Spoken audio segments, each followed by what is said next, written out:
এক গাঁয়ে শ্রীচরণ দাস নামে এক ধনী বণিক বাস করত। স্বভাবে সে ছিল খুবই কৃপণ। একদিন সে হাট থেকে ঘরে ফেরার পথে হলো কি, আজ সূর্যিটারও বড় তেজ দেখছি। চড়া রোদে পিঠটা কেমন কনকন করছে গো। আরে আরে আরে, গাছটায় তো বেশ নধর নধর ডাব হয়েছে দেখছি। কি হলো কর্তা, যেতে যেতে দাঁড়িয়ে পড়লে? ডাব খাবে নাকি পেরে দেব? দেবে? আরে দাও না গো, দিলে তো ভালোই হয়। বড় তেষ্টা পেয়েছে গো। 6 আনা মজুরি দিতে হবে কিন্তু। হ্যাঁ কি বললে? বলি পয়সা কি খোলাম কুচি নাকি? হ্যাঁ কি এমন বেশি চাইলুম? এই কাঠ ফাটা রোদে ওই লম্বা গাছ বেয়ে ওটা কি 4টিখানি কথা? ঠিক আছে ঠিক আছে, পারলে পারো, না পোষায় তো পারো না, বাস। তাহলে 6 আনা দেবে না? বলুন তো না। এ কি কিপটে রে বাবা? এই এই, কি বললি রে হতভাগা? বললুম কিপটে, কিপটে বললুম গো তোমায়। কি? যত বড় মুখ নয় তত বড় কথা। দাঁড়া পাজি নচ্ছা, আজ তোর একদিন কি আমার একদিন।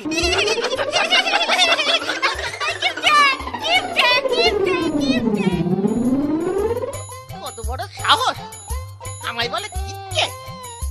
বড্ড বাড় বেড়েছে। আরে গাছটাও দেখছি কম বাড় বাড়েনি। কি ঢাড়খানা লম্বা রে বাবা, যেন আকাশে গুঁতো মারছে গো। এক কাজ করি, একটা ঢেলা ছুঁড়ে দেখি কি হয়।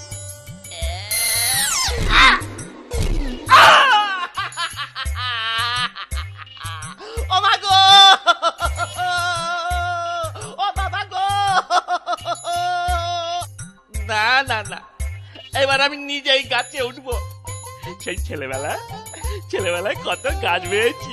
হ্যাঁ, অনেকদিন অভ্যাস নেই, যা চেষ্টা করে দেখি না খেতে কি। হ্যাঁ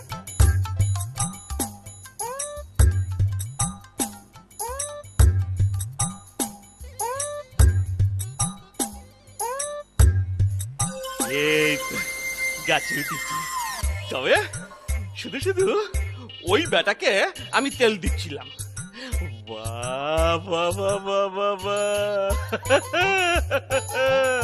ডাবগুলো শুধু জল নয়, ভালো শ্বাসও আছে মনে হচ্ছে। ভালোই হলো, খিদেও মিটবে, তেষ্টাও মিটবে।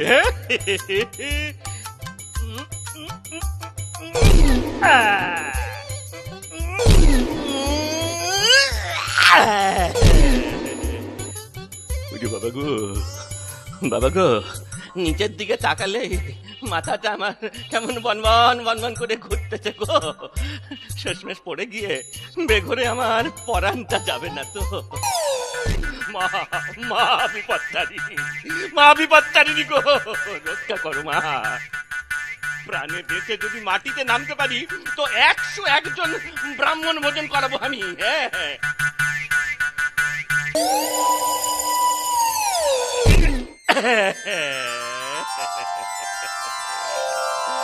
জাগো, জোর বেঁচে গেছি। হ্যাঁ, কিন্তু প্রাণের ভয়ে 101 বামুনের কথা বলা আমার বোকামু হচ্ছে। মা বিপত্তারিণী গো, মা বিপত্তারিণী, অপরাধ নিও না গো মা। ঠিকঠাক করে আমায় মাটিতে নামিয়ে দাও মা গো। 101 না হলেও 51 জন ব্রাহ্মণকে আমি নিশ্চয়ই খাবো।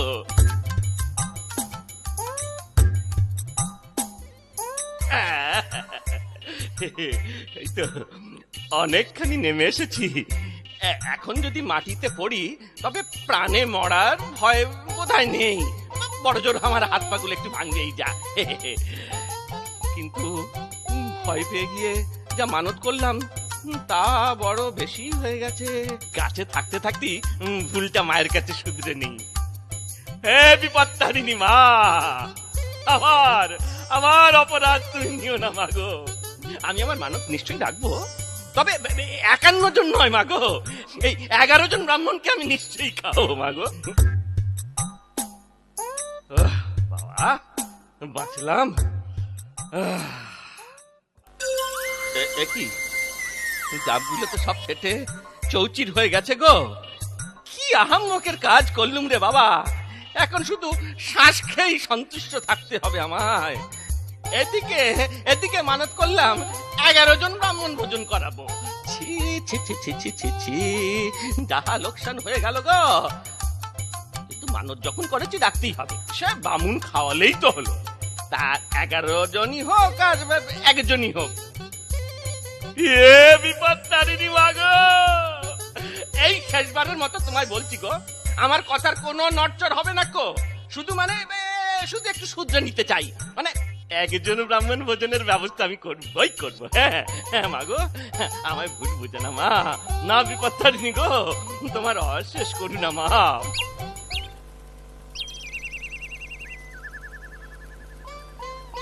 হ্যাঁ গা, তারপরে কি হলো গা?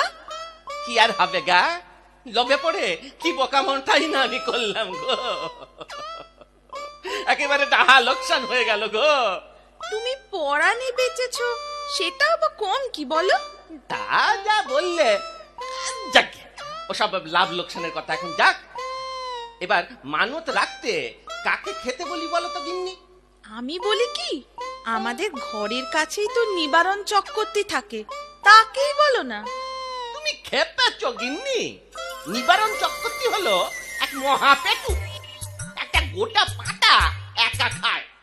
তাহলে আমি ভাবছি কি, এই কালিদাস চক্রবর্তী আছে না, ওই কালিদাস চক্রবর্তীকে বলবো। একে ওই হার গিলে চেহারাও ঠিক এতটুকু পেট, তার উপরে আবার হেপরু গিয়ে, ও বেশি খেতে টেতে পারে না, আমাদেরও খরচটা কম হবে। সেই ভালো, তবে ওকেই বলে দাও। এখন যাই, কালী চক্রবর্তীকে বলে আসি, কাল দ্বীপহরে খাবার গিলে আমার 14 পুরুষ উদ্ধার করতে।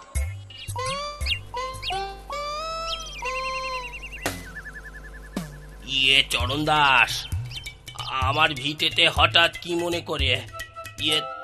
তোমার পাওনা টাকা তো আমি সুদে আসলে শোধ করে দিচ্ছি।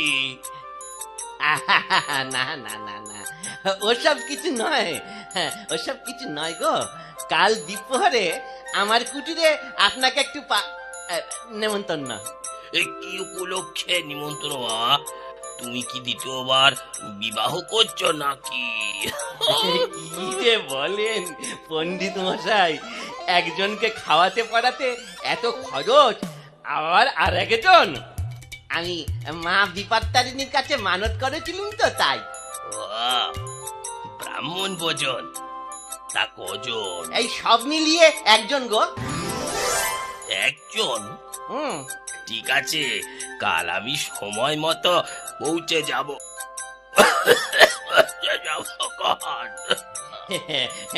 আজ তাহলে আমি আসি ঠাকুর মশাই। এসো।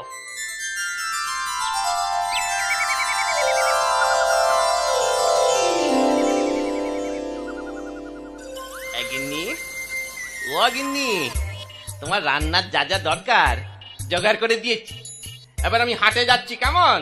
সে কি, তুমি আজকেও হাটে যাবে? বাড়িতে বামুন অতিথি হয়ে আসবে, সে কি ভাববে বলো দেখিনি? আজ না হয় নাই বা গেলে। আরে বাবা, সেই জন্যই তো আজ হাটে যেতেই হবে, না হলে বামুন খাইয়ে এদিকেও লোকসান ওদিকেও লোকসান, তাহলে কি চলবে? বরং কিছু বেশি ব্যবসা হলে পুষিয়ে যাবে ক্ষণ। আর তুমি তো রইলে, আমি চললুম গো।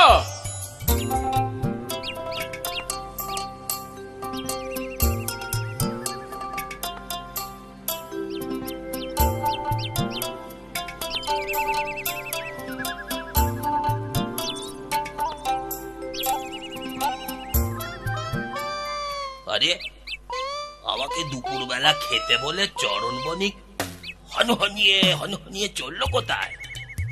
এই যে, আমাকে আবার ধাপ্পা দিল না তো? বিশ্বাস নেই। যাই চরণের ঘরে গিয়ে দেখি আসি।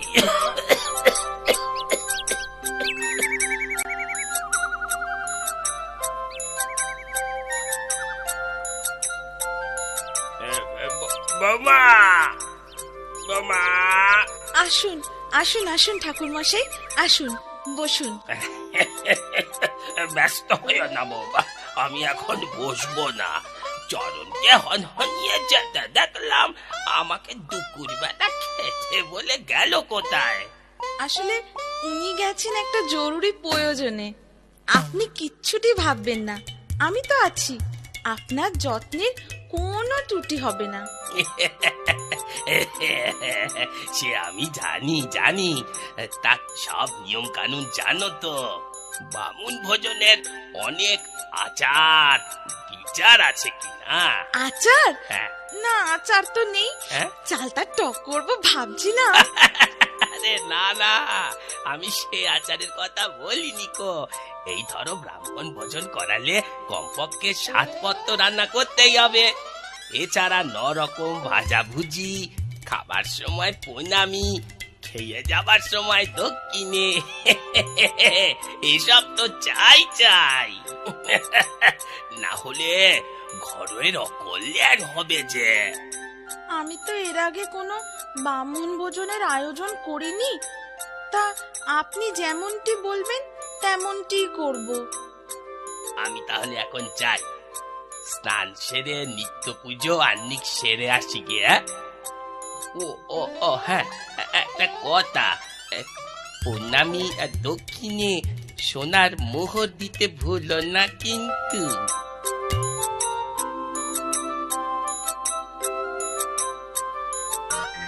শোনো গিন্নি, মাথার দুটো চুল ছিঁড়ে দাও তো। এই দিচ্ছি। আহা, করো কি, আমার নয়, তোমার মাথার চুল। মলোজা, আমার মাথা চুল দিয়ে তোমার কি হবে বলো দেখি? কথা না বাড়িয়ে যা বলছি তাই করো না, কাজে লাগবে বলেই না চাইছি।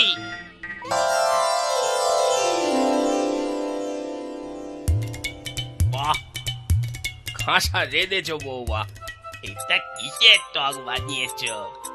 চালতার টক ঠাকুর মশাই। চালতার টক না চুলের টক? এ তো দেখি চুল ভাসছে। এখন কি হবে? ত্রুটি যখন ঘটিয়েছ, পাপ খণ্ডাতে গেলে প্রায়শ্চিত্ত তো করতেই হবে মা। আমায় 101টি মোহর দিলে পাপ কেটে যাবে, কোনো দোষ লাগবে না। 101টি মোহর? হ্যাঁ, যা নিয়ম তাই তোমায় জানালাম। এখন তুমি বিচার করো, ঘরের কল্যাণ চাও না অকল্যাণ? আমি তো ঘরের কল্যাণী চাই ঠাকুর মশাই, আপনাকে 101টি মোহরই দেব। এই তো লক্ষ্মী মা আমার, শতপুত্রের জননী হও মা। মন দিয়ে শুনছো তো সব? যা যা বলছি তাই তাই করো, ভুলো না যেন। ভুলবো না গো, ভুলবো না। যাই বাইরে গিয়ে দেখি কিপটে বণিক আসছে কিনা। তুমি শুয়ে আরাম করো তো দেখি। আমার সঙ্গে চালাকি, আমার পয়সা হাতিয়ে আমার ঘরের কল্যাণ। দাঁড়া, একবার বাগে পাই, দেখাচ্ছি তোকে মজা। ও মা গো, আমার কি সর্বনাশ করলে গো। আরে কালী বামুনের বউ বাইরে পা ছড়িয়ে অমন করে কাঁদছে কেন? যাই তো, এগিয়ে গিয়ে দেখি। আমার কি সর্বনাশ করলে গো। এমন নেমন্তন্নের মুখে চাই ও মা, দেখে নেগে কেমতে বণিক কি বিষ খাওয়ালে গো।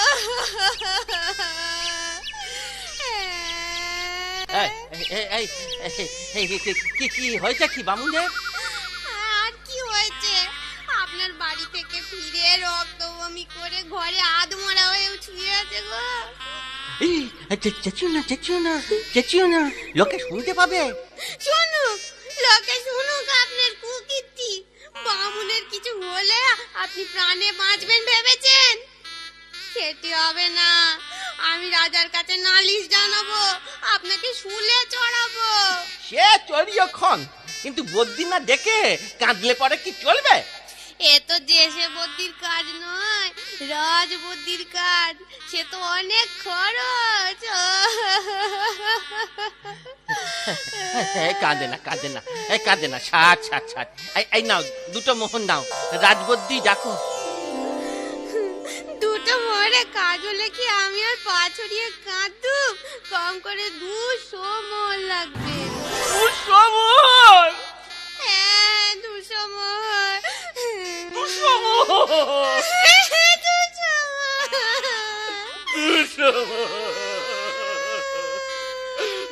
মোহর। 200 মোহর? ঠিক আছে, ঠিক আছে, 200 মোহরই দিচ্ছি তোমায়। কাঁদে না, কাঁদে না, ছাড় ছাড়। এই না, এই না, 200 মোহর নাও। দিন, দিন। আমি এক্ষুনি ছেলে গোপালকে রাজবদ্যি ডাকতে পাঠাচ্ছি। দেরি করো না, দেরি করো না, তাড়াতাড়ি পাঠাও। যান তাহলে। হ্যাঁ, তাই ভালো, আমি এবেলা যাই। হ্যাঁ, এ বিপত্তারিণী মা, মা গো, বামুন ঠাকুরকে প্রাণে বাঁচিয়ে তোলো মা। বামুন ঠাকুর না বাঁচলে রাজাতে আমার শুলে চড়াবে গো। শুলে চড়ালে আমি শুনেছি ভীষণ লাগে। ও বাবা গো, না না, শুলে টুলে আমি উঠতে পারবো না গো। ঠাকুর, বিপত্তারিণী মা গো, বামুন ঠাকুরকে তুমি বাঁচিয়ে তোলো। হ্যাঁ, এবার আমি তোমার কাছে সত্যি সত্যি মানত করছি মা, যদি বামুন ঠাকুর বেঁচে ওঠে তবে আমি 101 জন ব্রাহ্মণ ভোজন করাবোই করাবো। মানত আমার নড়চড় হবে না গো মা। মা, মা গো, একটু মুখ তুলে যা মা, মা গো। আমার কথাটি ফুরলো, লুটে গাছটি মুড়লো। ঝুলি এইবার খুলবে, শোনো শোনো ঠাকুমা গল্প বলবে। ঠাকুমা ঝুলি খুলবে, মজার গল্প বলবে। ঠাকুমা ঝুলি খুলবে, মজার গল্প বলবে।